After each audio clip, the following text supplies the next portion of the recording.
بسم اللہ الرحمن الرحیم۔ 9ویں قدر، راہ خدا میں دشمنیاں مول لینا۔ دشمنیاں مول لینا حسینی قدر۔ اقدار عاشوراء اور خصائل حسینی میں سے ایک بہت اہم قدر جسے سید الشہداء علیہ السلام نے سرزمین کربلا پر عاشوراء کے روز زندہ کیا، اس میں روح ڈال کر اس کو بشریت کے لیے متعارف کروایا، وہ راہ خدا میں مصائب، مشکلات، خطرات اور دشمنیاں مول لینا ہیں۔ حضرت سید الشہداء علیہ السلام نے اپنی سیرت سے یہ ثابت کیا کہ مشکلات خریدنا، دشمنیاں خریدنا، خطرات مول لینا اور اپنے آپ کو دشمنوں کے نرغے میں لا کھڑا کرنا، یہ ایک الہی قدر ہے۔ یہ قرآنی قدر، حسینی قدر اور عاشرائی قدر ہیں۔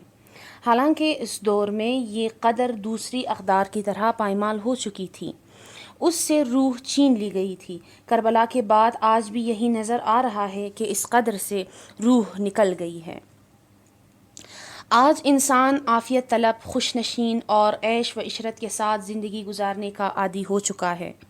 پیغمبر اکرم صلی اللہ علیہ وآلہ وسلم کا ارشاد گرامی ہے، ایک زمانہ آئے گا جب معروف منکر بن جائے گا اور منکر معروف بن جائے گا۔ یہ زمانہ اس وقت بھی آیا تھا اور آج پھر آ گیا ہے جو انسان راہ خدا میں دشمنیاں مول لیتا ہو، اس کو ہم اچھا نہیں سمجھتے ہیں۔ جھگڑا مول لینے والے اور عداوت مول لینے والے کو ہم اچھا نہیں سمجھتے۔ حالانکہ سید الشہداء نے فرمایا کہ اچھے وہ لوگ ہیں جو راہ خدا میں جھگڑے مول لیتے ہیں، عداوتیں خریدتے ہیں، جو چاہتے ہیں کہ کوئی ان سے جنگ کرے۔ البتہ جو لوگ گلی کوچوں میں خواہشات نفسانی کی بنا پر لڑتے مرتے ہیں، وہ ایک دوسرے کا گریبان پکڑ لیتے ہیں۔ جو خواہشات نفسانی کی بنا پر انسانیت کشی اور خون ریزی کرتے ہیں، یہ جھگڑے اور دشمنیاں ہرگز مراد نہیں ہیں، بلکہ جس قدر کو سید الشہداء نے زندہ کیا ہے وہ یہ ہے: اگر تم نے اپنا ارادہ خدا کے ارادے میں فانی کر دیا اور اگر تم خدا کے مقابلے میں نہ ہوئے تو جس طرح تم آرام اور سکون چاہتے ہو، اسی طرح اگر راہ خدا میں ضرورت پڑے تو تمہیں مصائب بھی خریدنا ہوں گے۔ خدا کی راہ میں مشکلات اور جھگڑے بھی خریدنے ہوں گے۔ خدا کی راہ میں دشمن کا پیچھا کرنا ہوگا۔ یہ حسینی قدر ہے اور اس قدر کو امام حسین علیہ السلام نے زندہ کیا۔ مصائب کا فضائل سے رابطہ۔ اگر کوئی شخص اقدار حسینی کا مالک ہو جائے، وہ فضائل اور عاشورائی اقدار جن کو امام حسین علیہ السلام نے اجاگر کر کے متعارف کرایا، کسی کے اندر یہ خصائل پیدا ہو جائے تو ان فضائل کا اثر انسان پر مصائب کی صورت میں پڑے گا۔ لہٰذا یہ مصائب جو اہل بیت علیہ السلام پر نازل ہوئے ہیں، یہ اہل بیت کے فضائل کا نتیجہ ہے۔ اگر اہل بیت میں کوئی فضیلت نہ ہوتی تو کوئی مصیبت بھی نازل نہ ہوتی۔ حقیقت میں مصائب کی متاع فضائل تھے۔ اہل بیت کے فضائل نے ان کو مصائب کا خریدار بنا دیا تھا۔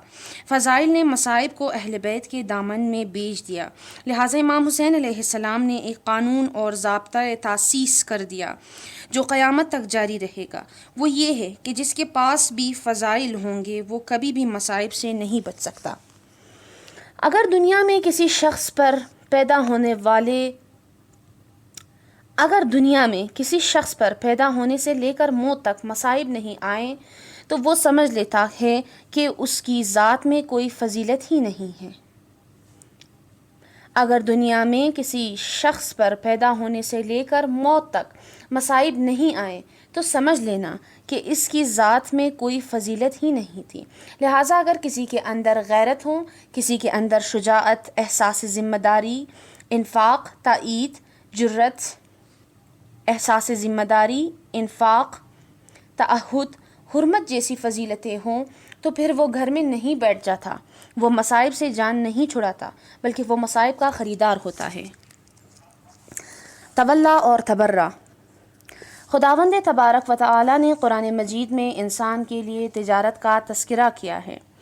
لوگوں میں کچھ ایسے بھی ہیں جو اپنا نفس رضائے خدا کے بدلے میں بیچ دیتے ہیں، یعنی اللہ کے ساتھ معاملہ کر کے اپنا نفس دے دیتے ہیں اور رضائے خدا خریدتے ہیں۔ لہٰذا جنہوں نے رضائے خدا خریدی تو رضائے خدا کی خاطر اپنے نفس کو طبق اخلاص میں رکھ کر خدا کی راہ میں پیش کر دیتے ہیں۔ کبھی اگر خوش ہوتے ہیں تو رضائے خدا کے لیے خوش ہوتے ہیں، اگر کوئی غم ہو تو بھی رضائے خدا کی خاطر ہوتا ہے۔ تعلیمات دینی، اخلاق اسلامی اور اقدار عاشورہ میں یہ بیان کیا گیا ہے کہ اگر حب رکھنی ہے تو وہ بھی اللہ کے لیے ہونی چاہیے، اور اگر بغض رکھنا ہے تو وہ بھی اللہ کی خاطر ہی ہونا چاہیے، یعنی محبت اور دشمنی اللہ کے لیے ہونی چاہیے۔ اس لیے کہ جب آپ نے رضائے خدا کی خاطر اپنا نفس بیچ دیا، اپنا ارادہ، اپنی خواہش اور اپنی مرضی دے دی، جب سب کچھ رضائے خدا کے لیے ہو گیا تو آپ کی محبت و نفرت بھی رضائے خدا کے لیے ہونی چاہیے۔ جب انسان اپنا نفس بیچ کر رضائے خدا خرید لے اور رضائے خدا کا مالک ہو جائے اور اللہ کی خوشنودی کے لیے محبت بھی کرتا ہے اور نفرت بھی کرتا ہے، لہٰذا رضائے خدا کی خاطر نفرت، جنگ اور جہاد کرتا ہے، اللہ کی خوشنودی کے لیے دشمنیاں مول لیتا ہے، مصائب اور مشکلات سے بھی نمٹتا ہے۔ یہ وہ لوگ ہوتے ہیں جن کا وجود سراسر فضائل سے بھرا ہوا ہوتا ہے، اللہ کے دوست ہیں لہٰذا ان سے محبت رکھتے ہیں، اللہ کے دشمن کے سخت دشمن ہوتے ہیں لہٰذا ان سے نفرت اور عداوت رکھتے ہیں۔ تولا اور تبرہ، امر بالمعروف اور نہی عن المنکر، حب و بغض ایسی چیزوں کا نام ہے جس طرح سے خدا نے ہم سے محبت مانگی ہے اسی طرح نفرت بھی مانگی ہے، جس طرح معروف پر امر کرنے کا حکم دیا ہے اسی طرح منکر سے نہیں کرنے کا بھی حکم دیا ہے، جس طرح سے تولا مانگا ہے اسی طرح سے تبرہ بھی مانگتا ہے۔ جب انسان کے اندر جذبہ محبت اور نفرت بڑھ جائے تو تولا اور تبرہ بن جاتا ہے۔ تولا اور تبرہ جب انسان کے عمل میں آ جائے تو یہ امر بالمعروف اور نہی عن المنکر بن جاتا ہے۔ امر بالمعروف اور نہی عن المنکر جب میدان میں آ جائے تو دشمن کے خلاف جہاد اور جنگ بن جاتی ہے اور دوستوں کے لیے شہادت کا پیغام بن جاتا ہے۔ تولا اور تبرہ کل دین ہے۔ امام محمد باقر علیہ السلام سے روایت ہے، کیا دین محبت کے علاوہ اور بھی کوئی چیز ہے؟ حضرت موسیٰ علیہ السلام کی سیرت اور تبرہ۔ قرآن مجید میں حضرت موسیٰ علیہ السلام کی سیرت بیان کی گئی ہے۔ حضرت موسیٰ علیہ السلام وہ نبی تھے جو خدا کی راہ میں دشمنیاں مول لیتے تھے، جو خدا کی راہ میں ٹکرا جاتے تھے، خدا کی راہ میں اٹھ کھڑے ہوتے تھے۔ حالانکہ حضرت موسیٰ علیہ السلام کو آسائش کی زندگی مل گئی تھی، شادی کرنے کے بعد حضرت شعیب کے گھر میں زندگی کی تمام سہولتیں موجود تھیں، لیکن ان ساری سہولتوں کو ٹکرا کر آئیں اور راہ خداوند متعال سے کہا، اے خدا، آئیں اور خداوند متعال سے کہا، اے خدا، اتنی مدت گزرنے کے بعد اب اس قابل ہو گیا ہوں کہ تیری راہ میں دشمنیاں مول لے سکوں، تیری راہ میں عداوتیں مول لے سکتا ہوں، تیری راہ میں مصائب جھیلنے کے قابل ہو گیا ہوں، مجھے کوئی دشمن بتا کہ تیرے دشمن سے ٹکرا جاؤں۔ تو خدا کی طرف سے امر آیا، اے موسیٰ، اب تم میں فضائل آ گئے ہیں، اتنی فضیلتیں تم میں آ گئی ہیں کہ اب تم دشمنیاں خریدنے کے قابل ہو گئے ہو، لہٰذا جاؤ اور دشمنیاں خریدو۔ میں تمہیں بتاتا ہوں کہ فرعون کائنات کا سب سے بڑا سرکش اور طغیان کرنے والا ہے۔ حضرت موسیٰ نے بھی سب سے بڑے طاغوت کی دشمنی خریدی، حالانکہ جان چھڑانے کے ہزاروں رستے تھے، یہاں تک کہ اس سفر میں حضرت موسیٰ علیہ السلام کی زوجہ حاملہ بھی تھی، وہ بچہ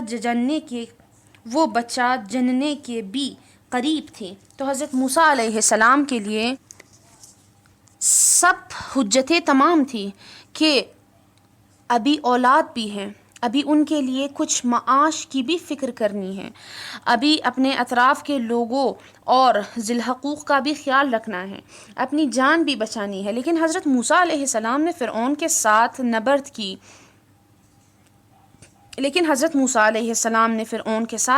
کی ٹھانی، تو اللہ تعالیٰ نے حضرت موسیٰ علیہ السلام کو اپنا اعجاز دکھایا، تو حضرت موسیٰ علیہ السلام کے دل میں خوف پیدا ہوا۔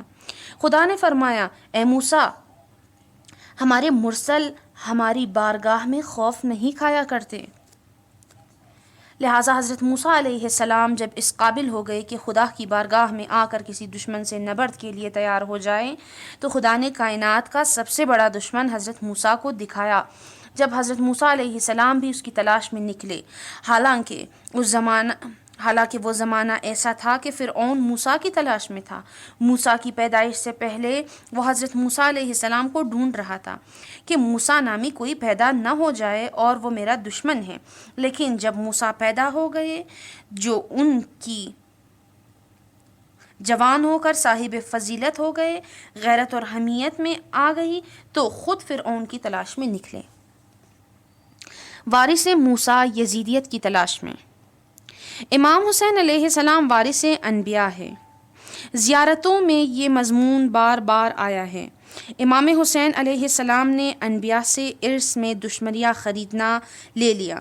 یوں نہیں کہ یزید نے امام حسین علیہ السلام کو مجبور کر دیا اور مصائب آپ پر ٹھونس دیے، ورنہ مصائب سے جان چھڑانے کے لیے امام حسین علیہ السلام کے پاس ہزار رستے موجود تھے، اور لوگوں نے بھی آپ کو مختلف مشورے دیے۔ کسی نے ہمدردی کے طور پر مشورہ دیا، کسی نے دھوکہ اور اپنی دنیاوی غرض کے لیے مشورہ دیا، کسی نے جا و مقام کے لیے مشورہ دیا، کسی نے کہا یمن چلے جائے، کسی نے کچھ کہا اور کسی نے کچھ۔ امام حسین علیہ السلام نے سب کے مشورے سنے۔ حضرت سید الشہداء علیہ السلام کو خود بھی معلوم تھا کہ مصائب اور شہادت سے جان چھڑانے کے لیے، اسارت اور ناموس کی دربدری سے بچنے کے لیے بہت سارے راستے موجود ہیں، لیکن امام حسین علیہ السلام وہ انسان نہیں ہے کہ ان مصائب سے جان بچا کر کسی جگہ پناہ لے لیتے، بلکہ امام حسین علیہ السلام نے فرمایا اب وقت آ گیا ہے کہ حسین مصائب کا خریدار بن جائے، خدا کے لیے عداوتیں خریدنا شروع کر دیں۔ لہٰذا ان مصائب سے جان چھڑانا مقصود نہیں تھا، بلکہ ان کو خریدنا مقصود تھا۔ امام حسین علیہ السلام نے خدا سے یہ نہیں چاہا کہ مجھے عافیت، راحت اور آسائش چاہیے، مجھے جان کی حفاظت اور ناموس کی خیریت چاہیے، بلکہ امام نے فرمایا کہ اے میرے خدا، جو فضائل تو نے میرے اندر رکھ دیا ہے، مجھے ذمہ دار ترین انسان بنا دیا، مجھے عہد امامت کا حامل بنا دیا، مجھے غیرت دینی عطا کر دی، مجھے انفاق کا ڈھنگ سکھا دیا، اب مجھے اپنے دشمن بتا کہ میں ان سے جا کر نبرد کر لوں۔ لہٰذا امام حسین علیہ السلام یزید زمانہ کی تلاش میں نکلے۔ یہ جو تاریخ ہمیں بتائی جاتی ہے کہ یزید امام حسین علیہ السلام کی تلاش میں تھا، لیکن اگر حقیقت میں دیکھا جائے تو امام حسین علیہ السلام یزیدیت کی تلاش میں تھے۔ آپ نے یزیدیت کو اپنے گھیرے میں لے کر اس پر ایسا وار کیا کہ اب قیامت تک جانبر نہ ہو سکے گی۔ یہ حسینی اقدار کا وار تھا کہ یزیدیت کو ہمیشہ کے لیے صفحہ ہستی سے مٹا دیا۔ لہٰذا جس انسان کے اندر اقدار حسینی اور یہ فضائل حسینی آ جائے تو وہ انسان دشمنوں سے بھاگتا نہیں، بلکہ ان کا پیچھا کر کے ان کی دشمنیاں خریدتا ہے۔ تبرہ حضرت علی علیہ السلام کی سیرت میں۔ حضرت علی علیہ السلام کی سیرت سب کو معلوم ہے۔ آپ نے خدا کی راہ میں اتنی تلواریں چلائی کہ علی دشمنیاں مول لینے والے انسان بن گئے، جیسا کہ دعائے نتبہ میں آیا ہے، اور رسول اکرم صلی اللہ علیہ وآلہ وسلم کے نقش قدم پر تھے۔ خدا ان دونوں اور ان کی اولاد پر رحمت نازل کرے۔ وہ تعویل قرآن پر اس شان سے جہاد کرتے تھے کہ اللہ کی راہ میں کسی ملامت کرنے والے کی ملامت کی پرواہ نہیں تھی کہ اللہ کی راہ میں کسی ملامت کرنے والے کی ملامت کی پرواہ نہیں تھی۔ انہوں نے اس راہ میں عرب کے سرداروں کو زیر کیا، ان کے بہادروں کو قتل کیا، اس کے بھیڑیوں کو فنا کر دیا، تو اس کے دل میں بدر اور خیبر اور حنین وغیرہ کے لیے ذخیرہ ہو گئے، اور انہوں نے ان کی عداوت پر انفاق کر لیا، ان کے مقابلہ پر سر جوڑ کر متحد ہو گئے، یہاں تک کہ آپ نے بیعت کو توڑنے والوں، دشمنان اسلام کو مقابلہ پر لانے والوں اور دین سے نکل جانے والوں کو قتل کر دیا۔ حضرت علی علیہ السلام نے اللہ تعالیٰ کے ساتھ معاملہ کیا تھا، اپنا نفس بیچ کر رضائے خدا خریدی تھی۔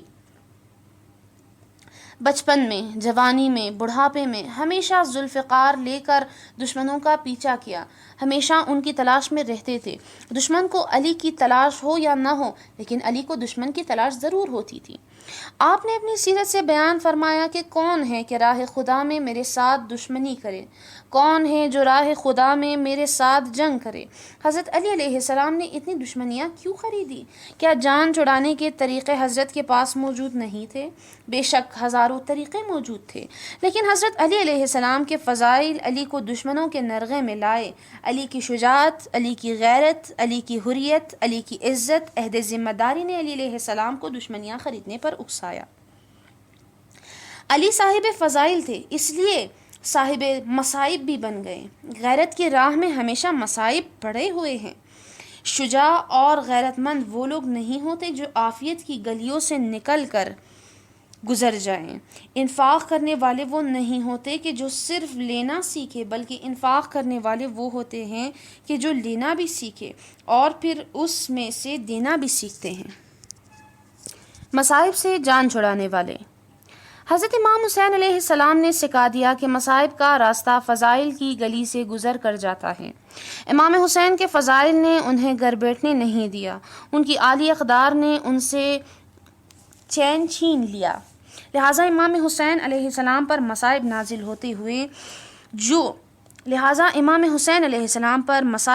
ہوئے جو ان کی غیرت، شجاعت، حریت، تعہد اور احساس ذمہ داری جیسی صفتوں کی وجہ سے نازل ہوئے۔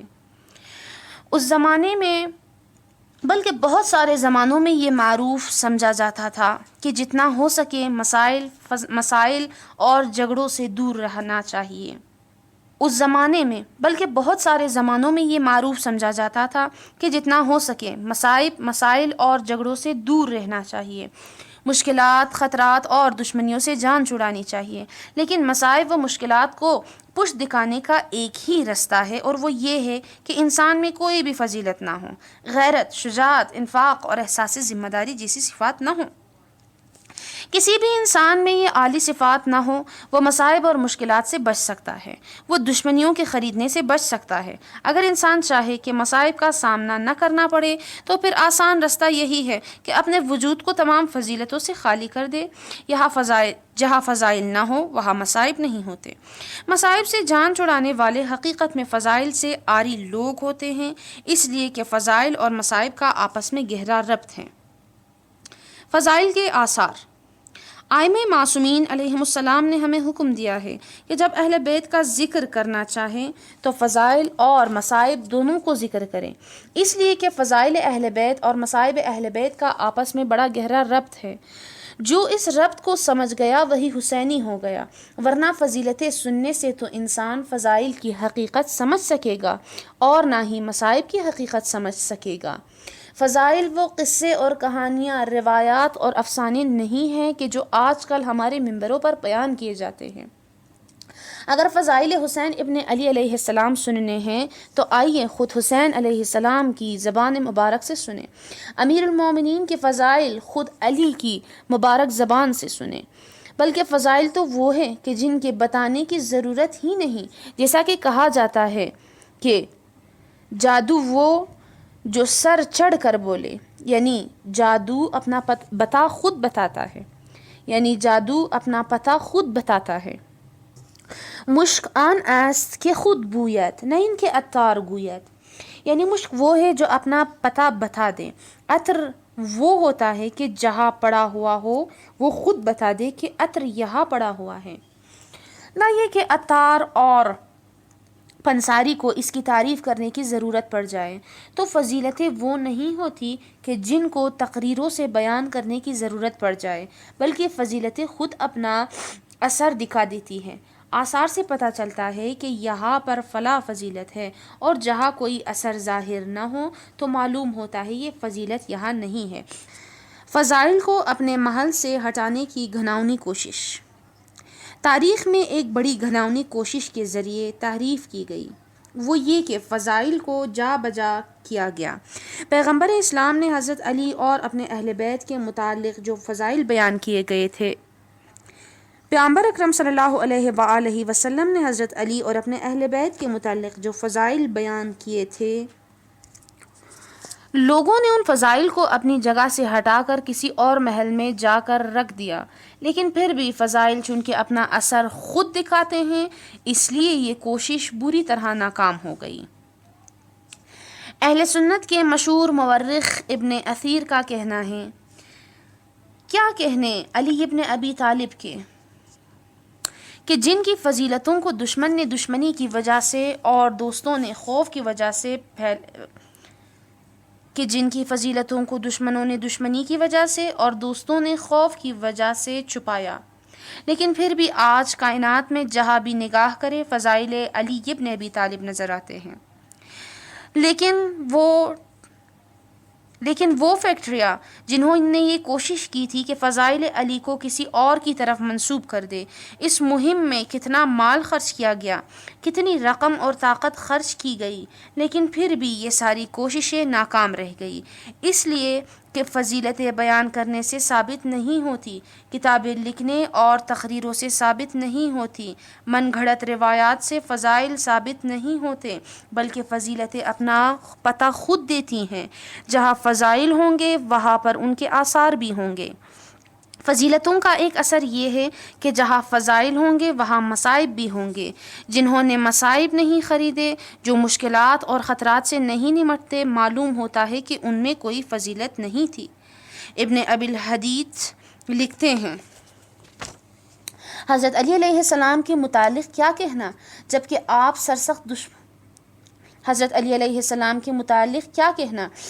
آپ کے سرسخت دشمنوں نے بھی آپ کی فضیلتوں کا اقرار کیا، آپ کے فضائل اور مناقب کا انکار نہ کر سکے، حالانکہ تمہیں معلوم ہے کہ بنی امیہ مشرق سے لے کر مغرب تک ساری اسلامی سرزمین کی سلطنتوں پر قابض ہو گئے۔ انہوں نے آپ کے نور کو بجھانے کے لیے ہر ممکن کوشش کی، لوگوں کو آپ کے خلاف اکسایا، آپ کے خلاف عیب جوئی اور مطالب جعل کیے، تمام ممبروں پر آپ کو مورِ لعن و طعن قرار دیا، آپ کی مدح کرنے والوں کو دھمکیاں دے دی، بلکہ انہیں گرفتار کر کے قتل کیا۔ بنی امیہ نے لوگوں کو ان احادیث کی نقل سے منع کیا جو آپ کے فضائل پر مشتمل تھی یا جن سے آپ کا ذکر بلند ہوتا، یہاں تک کہ علی کا نام رکھنے سے لوگوں کو منع کیا۔ اس سب کچھ کے باوجود آپ کا مقام مرتبہ بلند رہا، گویا آپ کی مثال مشک جیسی ہے کہ جتنا اسے چھپائے اتنا ہی اس کی خوشبو پھیل جاتی ہے، جتنا اس کو دبائے اتنی ہی پھیل جاتی ہے۔ آپ کی مثال سورج جیسی ہے کہ جس کو ہاتھ کی ہتھیلی سے نہیں چھپایا جا سکتا۔ آپ روز روشن کی مانند ہیں، اگر ایک آنکھ کے سامنے پردہ آ جائے تو بہت ہی آنکھیں اسے دیکھتی ہیں۔ فخر رازی نے تفسیر کبیر میں اس مسئلہ کے ذیل میں کہ آیا بسم اللہ الرحمن الرحیم نماز میں بلند آواز سے پڑھنا چاہیے یا آہستہ آواز سے، لکھا ہے، نماز میں ہمیشہ سے بسم اللہ الرحمن الرحیم بلند آواز کے ساتھ پڑھتے تھے اور اس پر زیادہ تاکید بھی فرماتے تھے، لیکن حکومت بنی امیہ کے ہاتھ میں آ گئی تو انہوں نے بسم اللہ کو بلند آواز کے ساتھ پڑھنے سے سختی سے منع کر دیا، اس لیے کہ بنی امیہ نے حضرت علی کے آثار کو مٹانے کے لیے کوئی دقیقہ فروگزاشت نہیں کیا۔ عقلی دلائل ہمارے پاس موافق ہیں، جبکہ حضرت علی علیہ السلام کا عمل بھی ہمارے پاس ساتھ ہے۔ عقلی دلائل ہمارے موافق ہے، جبکہ علی کا عمل بھی ہمارے ساتھ ہے۔ جس نے بھی علی کو اپنے دین میں امام قرار دیا تو اس نے اپنے دین اور نفس میں اللہ کی رسی کو مضبوطی سے تھاما۔ رسول اللہ نے حضرت علی کے متعلق فرمایا، میں شہر علم ہوں اور علی اس کا دروازہ ہیں۔ دوسروں نے آ کر کہا، یہ فضیلت علی کے ساتھ مخصوص نہیں بلکہ دوسروں کے لیے بھی ہے کہ فلاں اس کی چھت، فلاں اس کا شہر کا روشن دان ہے، فلاں علم کی شہر کی کھڑکی ہے۔ اگر علی اس کا دروازہ ہے تو دوسرے بھی علم کے شہر کے دوسرے اجزاء ہیں۔ تم ہزار روایتیں لکھتے رہو، بڑے بڑے اشتہار چھپواتے رہو، حضرت علامہ حضرت آیت اللہ کہتے رہوں، عناوین اور القابات دیتے رہو، لیکن اگر علم اپنا اثر نہ دکھائے تو ہرگز ثابت نہیں ہو سکتا۔ لہٰذا کسی کے فضائل کو ماننے یا نہ ماننے کا ضابطہ یہی ہے کہ اگر اثر ظاہر ہو تو مان لیں گے، لیکن جہاں پر فضیلت کا اثر ظاہر نہ ہو ہم کیسے مان سکتے ہیں؟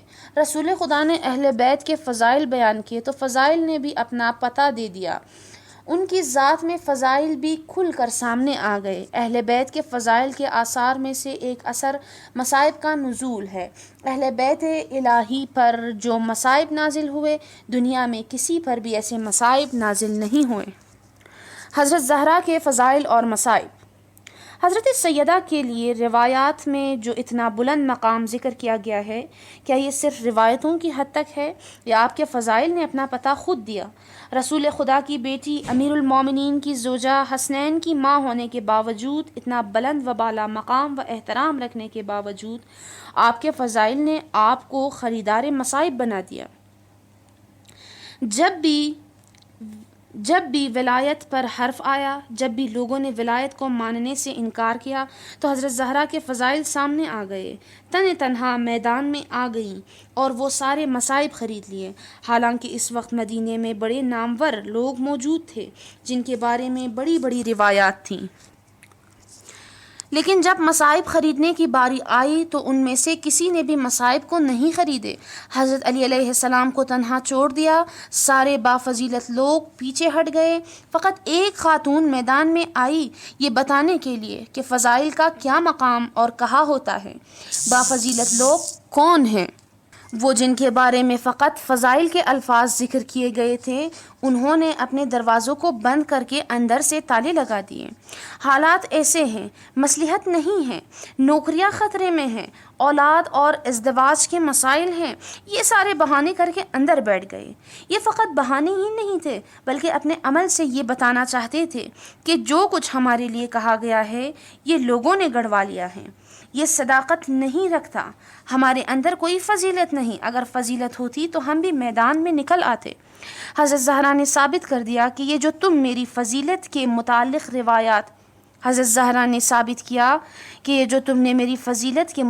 روایات سنی ہیں، یہ نہیں کہ میں ان روایات کی وجہ سے صاحب فضیلت خاتون بن گئی، بلکہ یہ روایات اور جملے تو میرے فضائل کی حکایت کرتے ہیں۔ اگر میرے فضائل کو اپنی آنکھوں سے دیکھنا ہے تو یہاں آ کے دیکھو کہ فضائل نے لا کر میدان مصائب میں کڑا کر دیا اور پھر اتنے مصائب خریدے کہ خود فرماتی ہے، صبت علی المصائب لو انہا صبت علی الایام سرنا لیالیا۔ اتنے مصائب مجھ پر ڈالے گئے کہ اگر یہ روز روشن پر ڈالے جاتے تو یہ دن تاریک راتوں میں بدل جاتے۔ اے بی بی، اتنے مصائب آپ پر کیوں نازل ہوئے؟ اس لیے کہ جناب زہرا بڑی بافضیلت بی بی تھیں۔ پوری کائنات میں سب سے زیادہ مصائب آپ پر نازل ہوئے، اس لیے کہ کائنات میں اس بی بی کے علاوہ کسی خاتون کو اتنی فضیلتیں نہیں ملی جو اس بی بی کو ملی ہیں۔ آپ سیدۃ النساء العالمین ہیں۔ مصائب پر شکر۔ حضرت امام حسین علیہ السلام نے اپنی پاک سیرت سے یہ ثابت کر دیا کہ مصائب سے نہ کترانا، مصائب سے نہ بھاگنا۔ اگر مصائب سے بھاگے تو فضائل سے بھی خالی ہو جاؤ گے۔ جو فضیلتوں سے خالی ہو گیا وہ ذلیل، اوباش، بزدل اور غیر ذمہ دار انسان ہوتا ہے۔ لہٰذا مصائب کو برداشت کرنے کے لیے خدا نے تمہیں فضائل کی متاع دی ہے۔ ان فضائل کے طفیل تم سارے کے سارے مصائب اپنے اوپر لاگو کر دو، ان سارے مصائب کو اپنے فضائل کی خاطر برداشت کرو۔ لہٰذا امام حسین علیہ السلام نے میدان کربلا میں ایک مرتبہ بھی گلہ و شکوہ نہیں کیا کہ خدایا یہ اتنے بڑے بڑے مصائب مجھ پر ڈائے جا رہے ہیں، اے کاش یہ مصائب نازل نہ ہوتے، بلکہ ان مصائب کے بدلے میں خدا کی بارگاہ میں شکر ادا کیا۔ حضرت زینب نے سب سے زیادہ شکر ان مصائب پر ادا کیا۔ آپ نے فرمایا، اے میرے پروردگار، ہم سے یہ قربانی قبول کر لے۔ بی بی زینب نے ان مصائب پر شکر ادا کیا، اس لیے کہ آپ کو تو مصائب کا فضائل سے رابطہ معلوم تھا۔ آپ جانتی تھی کہ ان مصائب کو خدا نے ہمارے لیے منتخب کیا، چونکہ خدا نے ہمیں فضائل کے لیے چنا تھا۔ پوری کائنات میں ہمیں منتخب کر کے ساری فضیلتیں ہمیں دے دی، تو پھر پوری کائنات کے مصائب کو بھی ہمارے اوپر ہی آنا چاہیے، اس لیے کہ فضائل کا راستہ عافیت کا راستہ نہیں ہے۔ امام حسین علیہ السلام، اسوہ فضائل اور مصائب۔ امام حسین علیہ السلام نے صبح عاشوراء کو جو خطبہ دیا، اس میں فرمایا: میری ذات تمہارے لیے نمونہ اور اسوہ ہے، بس مجھے دیکھتے رہو، جو کچھ میں کرتا جاؤ وہی کر کے دکھاؤ۔ امام حسین کی سیرت طیبہ اور اسوہ حسنہ اقدار عاشورائی اور اقدار حسینی سے بری پڑی ہے۔ اگر امام حسین کو اپنا اسوہ بنانا ہے تو یوں نہیں کہ فقط نام امام حسین زبان پر لے آنے۔ اگر امام حسین علیہ السلام کو اپنا اسوہ بنانا ہے تو یوں نہیں کہ فقط نام حسین زبان پر لے آنے سے امام حسین ہمارے لیے اسوہ بن جائیں گے۔ امام حسین کو اپنے لیے اسوہ بنانے کے لیے مصائب کی راہ کو انتخاب کرنا ہوگا، امام حسین کی راہ پر چلنا ہوگا، وہی راستہ کہ جو مصائب کی گلیوں سے گزر کر فضائل کی وادیوں میں جا پہنچتا ہے۔ اس لیے کہ امام حسین علیہ السلام عاشوراء کے دن، مصائب کی سرزمین میں، کربلا میں، مصائب کے میدان میں کھڑے ہو کر فرما رہے ہیں۔ مصائب کے میدان میں کھڑے ہوئے انسان کو اسوہ بنانے کے لیے مصائب اور مشکلات کا ایسا میدان منتخب کرنا ہوگا کہ جس میں تمہارا بھی وہی حشر ہونا چاہیے جو حسین ابن علی کے ساتھ ہوا۔ مصائب کے میدان میں جانے سے پہلے اپنے آپ کو فضائل سے آراستہ کرنا ہوگا، ورنہ اگر کوئی فضائل کی دنیا کو چھوڑ کر زائل اور منکرات کی دنیا میں چلا جائے تو کوئی بھی مصیبت اس پر نازل نہیں ہوگی۔ فضائل کی وادیوں تک پہنچنے کے لیے مسائل کو خریدنا ہوگا۔ ہر روز روز عاشوراء اور ہر زمین زمین کربلا۔ امام حسین نے فرمایا کہ میری ذات تمہارے لیے نمونہ ہے، تو یہ نمونہ اس وقت بنے گا جب اقدار حسینی، اقدار عاشورائی ہمارے اندر بھی آ جائے۔ جب یہ اقدار کسی کے اندر پیدا ہو جائیں تو پھر اس کا مضمون روشن ہو جائے گا۔ ہر زمین کربلا اور ہر دن عاشوراء کا دن ہے۔ کربلا کی زمین فقط کربلا کا نام رکھنے سے نہیں بنتی، عاشوراء کا دن صرف عاشوراء کہہ دینے سے عاشور نہیں بنتا، عاشوراء کا دن صرف روز عاشور کی یاد منانے سے نہیں بنتا، بلکہ عاشوراء کو عاشوراء بنانا ہوگا۔ دیکھیے، ہم جو عاشوراء اربعین مناتے ہیں تو ہم فقط عاشوراء کی یاد مناتے ہیں، ہم چہلم کو روز 40واں مناتے ہیں۔ کیا ہمیں صرف اتنا کہا گیا کہ تم عاشور کی برسی مناؤ، امام حسین علیہ السلام کی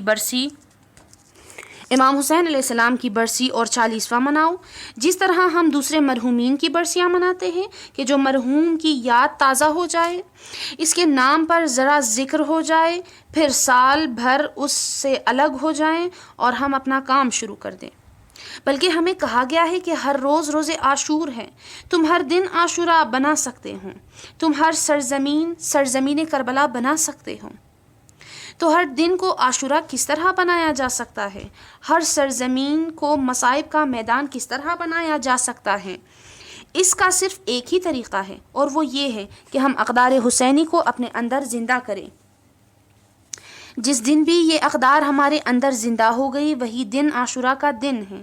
جس زمین پر بھی یہ اقدار زندہ ہو جائے وہ زمین کربلا بن جائے گی، ورنہ اقدار اپنائے بغیر اگر تم امام حسین